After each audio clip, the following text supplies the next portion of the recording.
David Chen had worked his whole life to build something special. 20 years ago, he started with just one small breakfast restaurant called Golden Morning Diner. He used to flip pancakes himself, take orders, and clean tables until midnight. Back then, he knew every customer by name and could tell you exactly how they liked their eggs cooked. Now, at 52 years old, David owned 38 restaurants across 3 states.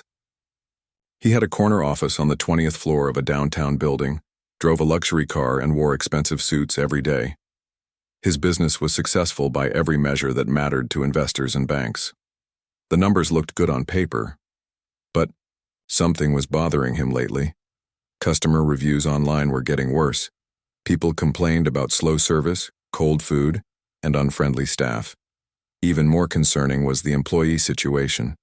New workers would quit after just a few weeks. Some locations had to close early because they couldn't find enough people to work shifts. His management team kept giving him reports full of charts and graphs, but David felt disconnected from what was really happening in his restaurants. When he visited his locations, everything always seemed perfect. Managers would rush around making sure everything looked spotless. Staff would smile extra wide and work extra fast. But David suspected this wasn't how things normally operated. That's when his business partner suggested something unusual. "Why, don't you go to one of your restaurants without telling anyone who you are? See what it's really like when nobody knows the boss is watching." The idea seemed crazy at first.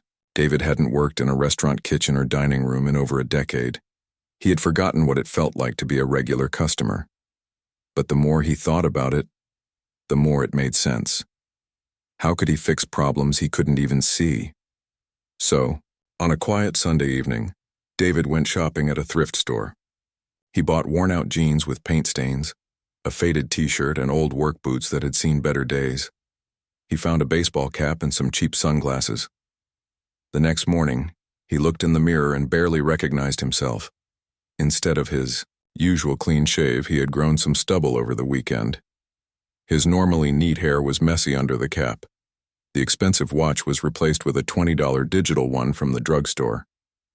He practiced changing his voice, making it a bit deeper and more casual. David decided to visit the Golden Morning Diner on Riverside Avenue. It was one of his newer locations, opened just 18 months ago. He had only been there twice before, both times for official grand opening events where everything was perfectly arranged for photos and speeches. As he drove to the restaurant in his son's old pickup truck instead of his usual car, David felt nervous in a way he hadn't experienced in years. What if someone recognized him? What if the food was terrible? What if his own employees treated him badly? The restaurant sat in a busy shopping center between a phone repair shop and a dry cleaner. The parking lot had several potholes that David made a mental note about. The exterior sign looked good, but he noticed some of the letters were slightly faded and one of the windows had a small crack in the corner. When David walked through the front door, he was hit with familiar smells of bacon grease and coffee, but something felt different from his memories of working in restaurants. The energy seemed flat somehow. It was Tuesday morning at 9:30, which should have been one of the busiest times, but only about half the tables were occupied. He stood near the entrance for a moment, waiting for someone to greet him. A sign said, "Please wait to be seated," so he waited and waited. After nearly 3 minutes, a young woman rushed over looking slightly out of breath. "Sorry about that," she said with a quick smile. "Just me up front right now. Table for one?" David nodded and followed her to a booth near the window. The booth had seen better days.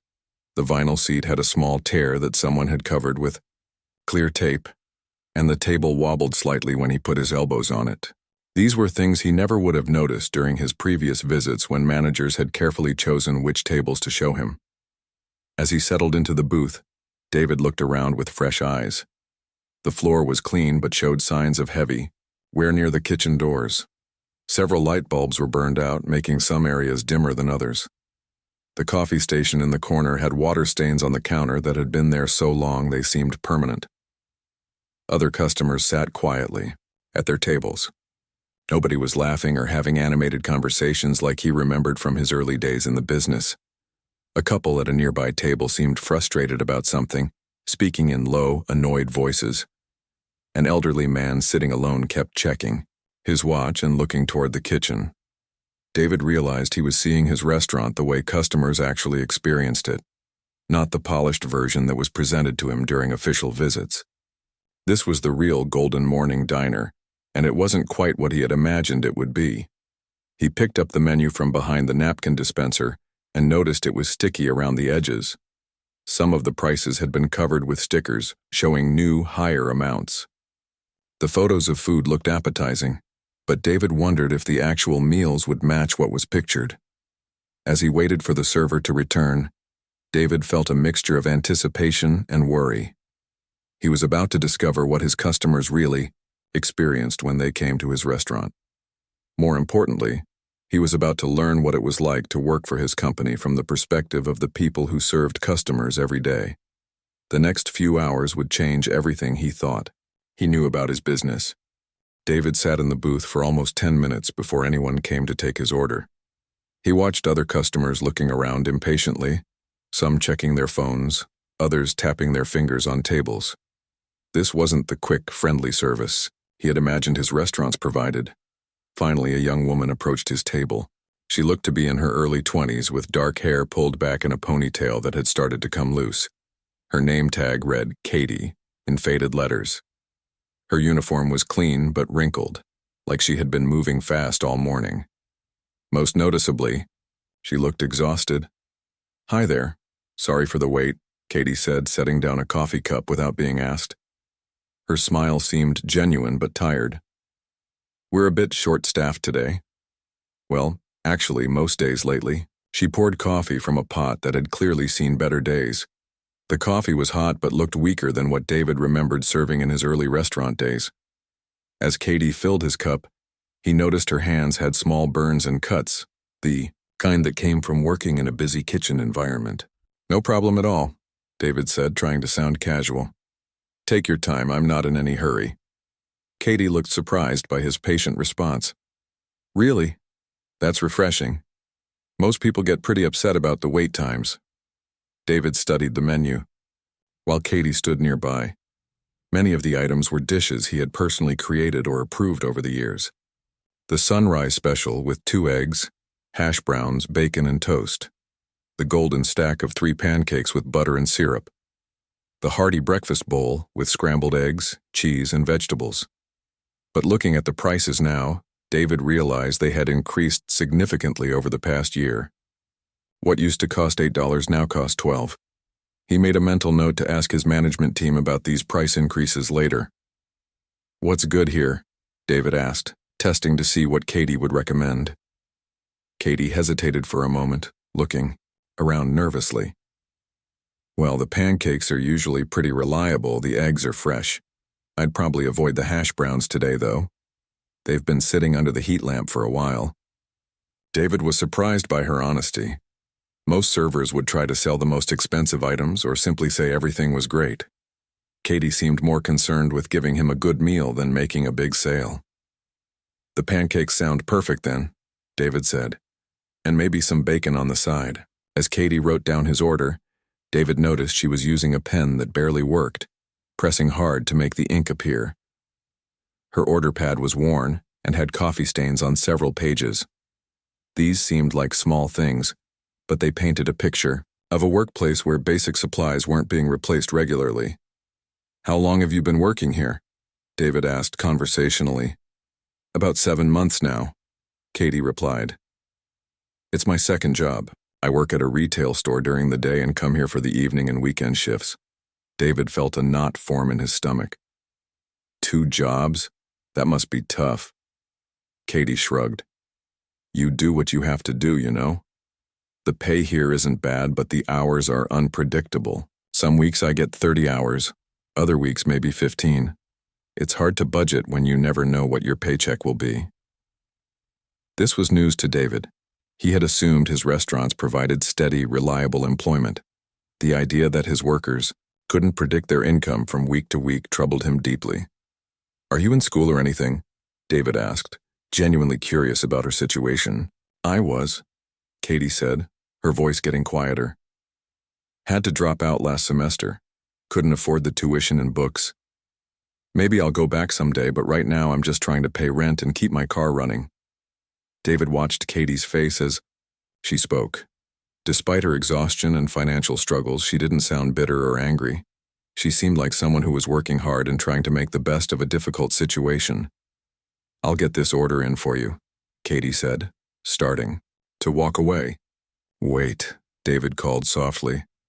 "Can I ask you something else? Do you like working here?" Katie stopped and turned back. For a moment, her professional mask slipped completely. "I like the actual work," she said carefully. "I like talking to people, making sure they have a good breakfast. The customers are usually nice, even when they're frustrated about the wait times." She paused, looking around the restaurant again. "But it's challenging sometimes. We're always understaffed, so everyone's running around crazy. The equipment breaks down a lot. The coffee machine has been making weird noises for 2 weeks, but nobody's come to fix it yet." David followed her gaze around the dining room. Now that she mentioned it, he could hear the coffee machine making an odd grinding sound every few minutes. He also noticed that one of the ceiling fans was wobbling, dangerously, and the music playing overhead kept cutting in and out. "The hardest part," Katie continued, "is that management keeps telling us to provide better service, but they don't give us the tools or support to actually do it. It's like they expect miracles but don't want to invest in making those miracles possible." David felt like he had been punched in the stomach. Katie was describing his business in a way he had never heard before. From his corporate office, he saw profit margins and efficiency reports. But from Katie's perspective, those same policies created daily stress and made it harder to do good work. "Anyway, let me get your order started," Katie said, her professional smile returning. "Pancakes and bacon coming right up." As David watched Katie walk toward the kitchen, he realized that everything he thought he knew about his restaurants was based on carefully managed visits and sanitized reports. The real experience, for both customers and employees, was very different from what he had imagined. He looked around the dining room with new eyes, seeing all the small problems that added up to big issues. Most importantly, he was beginning to understand that behind every business decision he made in his comfortable office were real people like Katie, working hard under difficult conditions and just trying to make ends meet. While waiting for his food, David watched Katie serve other customers around the restaurant. She moved quickly between tables, always with that same tired but genuine smile. He noticed she was doing the work that should have been split between at least 2 people, maybe 3. At one table, an elderly couple seemed confused about the menu. Katie patiently explained each breakfast option, even though David could see a line of customers waiting to be seated. She didn't rush them or show any frustration. When they finally ordered, she thanked them warmly and moved on to the next table. A businessman at another table was clearly annoyed about something. David watched as Katie approached him carefully, listened to his complaint about cold coffee, and immediately brought him a fresh cup along with extra cream. She even brought him a small plate of fruit as an apology. The man's mood improved instantly. David was impressed by Katie's natural customer service skills. She seemed to genuinely care about making people happy, even under difficult conditions. This was exactly the kind of employee any restaurant owner would want. When Katie finally brought his pancakes and bacon, David complimented her on how well she handled the frustrated customer. "You're really good at this job," he said honestly. Katie set down his plate with a small laugh. "Thanks, I appreciate that. Most days I feel like I'm just barely keeping my head above water." The food looked decent, though not quite as appetizing as in the menu photos. The pancakes were a bit dry, and the bacon was cooked more than David preferred. But he had worked in restaurants long enough to know that food quality often suffered when kitchen staff was overwhelmed. "Can I ask you something?" David said as Katie refilled his coffee. "What's the hardest part about working here?" Katie glanced around nervously, then seemed to make a decision. She slid into the booth across from him for just a moment. "You seem like a nice guy, so I'll be honest with you. The tips here are really tough." David felt his chest tighten. "What do you mean?" "Most people tip maybe $1 or 2, no matter how much they order or how long they stay," Katie explained quietly. "I served a family of 6 yesterday. Their bill was $43. They left me $2 and some change." She pulled out her phone and showed David a photo she had taken of several receipts. I keep track because I have to report my tips for taxes. Look at these from last week. David studied the receipts on her phone screen. Bill after bill showed the same pattern.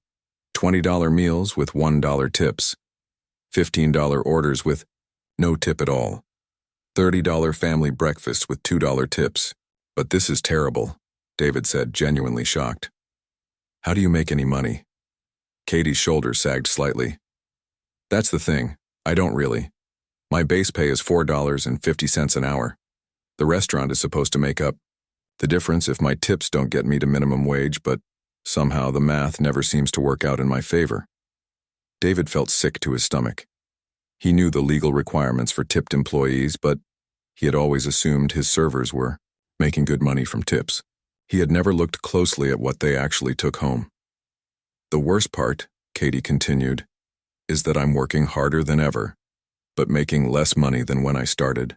Management keeps telling us to turn tables faster, serve more customers, upsell expensive items, but when people don't tip well anyway, working harder just means more stress for the same low pay. She showed David another photo on her phone, her last paycheck stub. After taxes and deductions, her take-home pay for 32 hours of work was $93. $93, David repeated, staring at the number. For a whole week? For a whole week, Katie confirmed. And that was actually a good week for tips. Some weeks it's less. David tried to do the math in his head. Even with her second job, Katie was probably making less than $300 a week total. In this city, rent for a basic apartment was at least $800 a month. How was she surviving? I have 3 roommates, Katie said, as if reading his thoughts. We split a 2-bedroom apartment 4 ways. I sleep on the couch in the living room. Even then, I'm behind on my share of the utilities. David sat in stunned silence. He had built his business thinking he was providing good jobs for people. But Katie was working 2 jobs and still couldn't afford her own bedroom. The thing that really gets to me, Katie said, her voice getting emotional, is that I actually love this work. I like making people's mornings better. I like the rush of a busy breakfast shift when everything's working right. But I can't keep doing this if I can't pay my bills. She pulled out her phone again and showed David a text message from her manager. I got this yesterday. They're cutting my hours again next week because sales are down. David read the message. It was cold and impersonal, just informing Katie that her scheduled shifts were being reduced from 4 days to 2 days. No explanation, no apology, no consideration for how this would affect her ability to pay rent. But if they cut your hours, how will you make ends meet? David asked. Katie shrugged, but David could see tears forming in her eyes. I guess I'll have to find a 3rd job. Or maybe I should just quit and find something that pays better. But I hate to give up on this place. Despite everything, I still believe restaurants can be good places to work. David felt a wave of shame wash over him. Here was an employee who genuinely cared about his business, who worked hard to make customers happy, who still had hope that things could get better, and his company was failing her completely. You know what the crazy thing is? Katie said, standing up to check on other tables. The owner probably has no idea any of this is happening. I bet he thinks we're all making great money and everything's running perfectly. David watched Katie walk away to serve other customers, his heart heavy with the weight of what he had learned. She was right. Until today, he had no idea what his employees were actually experiencing. And if Katie was struggling this much, how many other servers across his 38 restaurants were in the same situation? David couldn't finish his pancakes. Every bite felt heavy in his mouth as he watched Katie continue working around the restaurant. She moved from table to table with the same patient smile, never letting customers see how much she was struggling behind the scenes. At a table near the window, a family of 4 was finishing their breakfast. The parents looked well-dressed, driving what David could see was an expensive car in the parking lot. Their bill came to $38. David watched carefully as the father pulled out his wallet, left exact change, and stood up to leave. No, tip. Nothing. Katie cleared their table without showing any reaction, but David saw her pause for just a moment when she realized they had left nothing extra. She gathered the plates and cups with the same professional attitude, but David noticed her movements had gotten a little slower, a little more tired. The next table was an elderly man who had been sitting alone for over an hour, slowly eating his eggs and reading a newspaper. When he finished, he left a $5 bill on a $12 check. David felt a small sense of relief until he realized that $5 was still less than most people would consider appropriate. But what really broke David's heart was watching Katie's reaction to that $5 tip. Her face lit up with genuine gratitude, as if this man had done something extraordinarily generous. She even thanked him twice as he left, telling him to have a wonderful day. $5 made her that happy because it was so much better than what she usually received. David looked around the restaurant with new eyes. Every customer represented someone's income. Every bill was a chance for his employees to earn enough money to pay rent, buy groceries, or maybe save a few dollars for emergencies. But most people seemed to view tipping as optional, not understanding that servers like Katie depended on those tips to survive. When Katie came back to refill his coffee, David decided to dig deeper.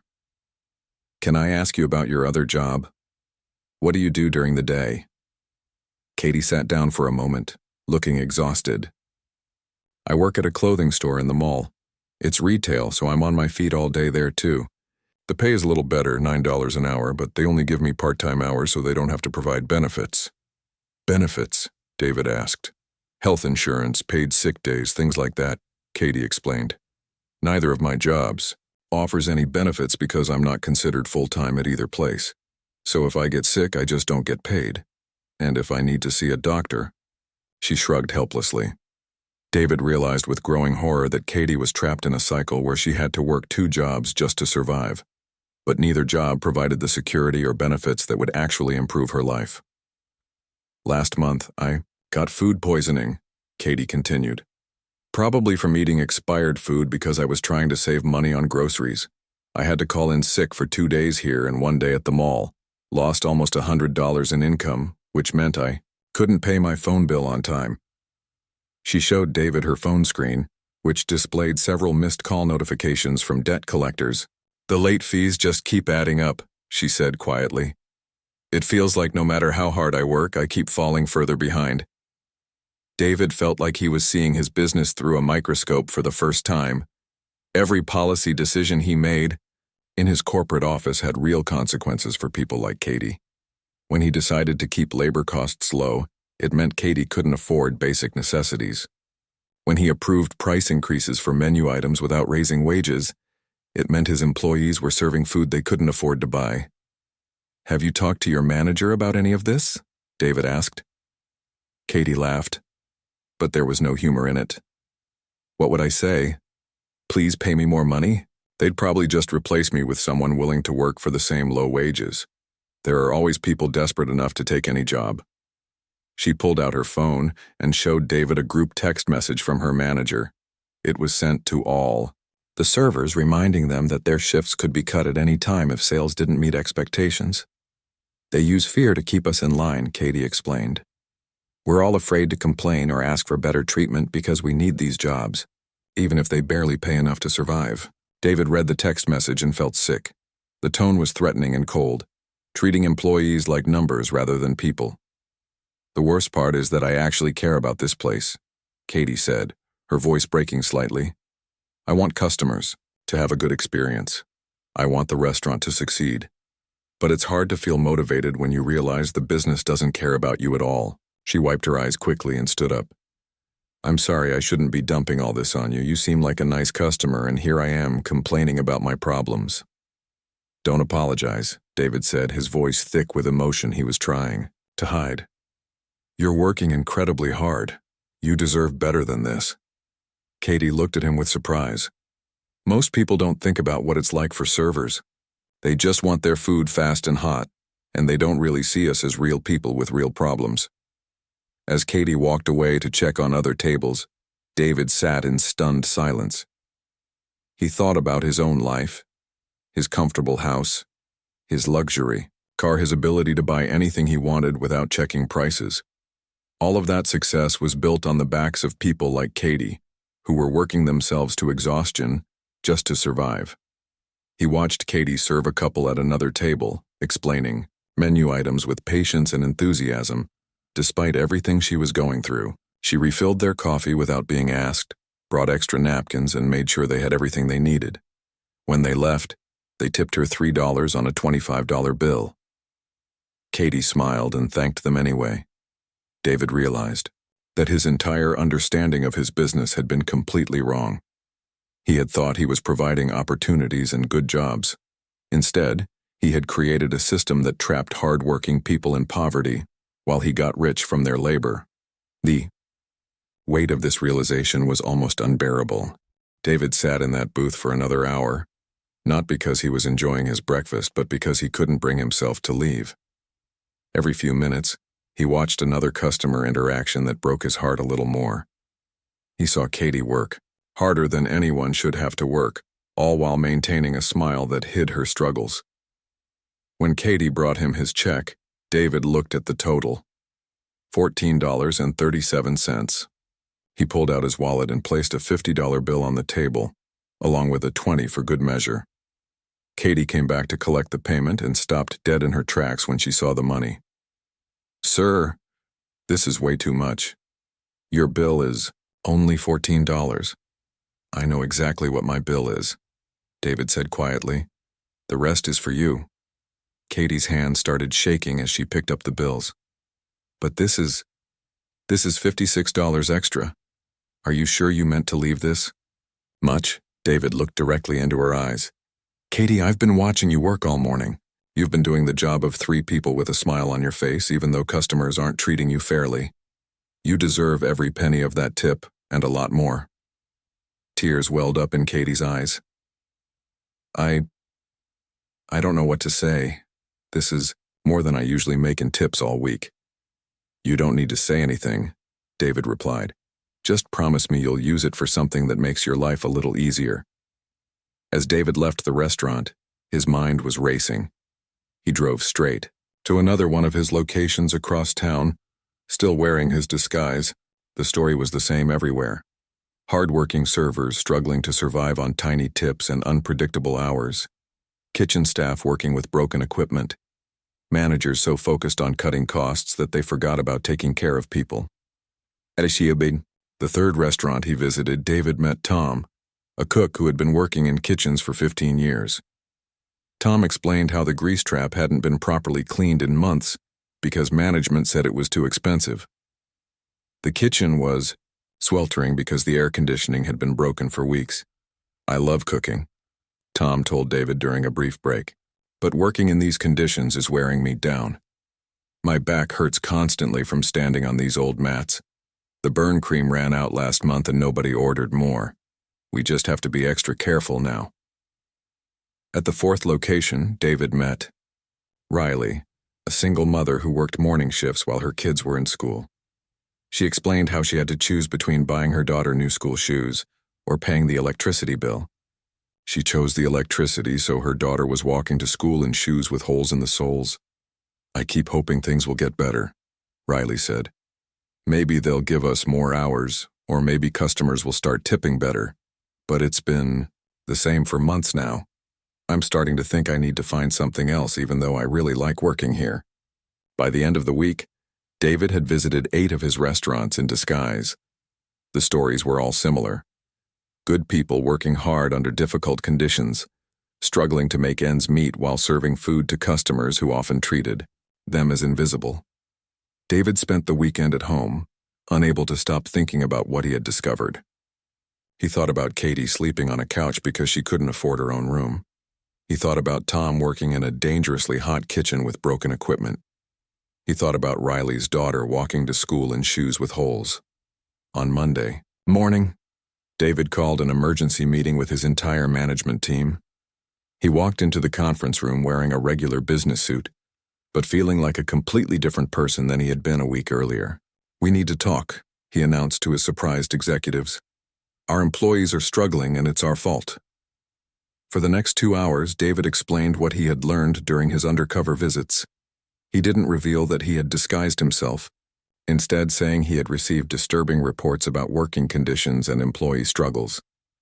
His management team initially tried to defend their policies. "Labor costs are already our biggest expense," his operations manager argued. "If we increase wages, we'll have to raise prices and customers will go somewhere else.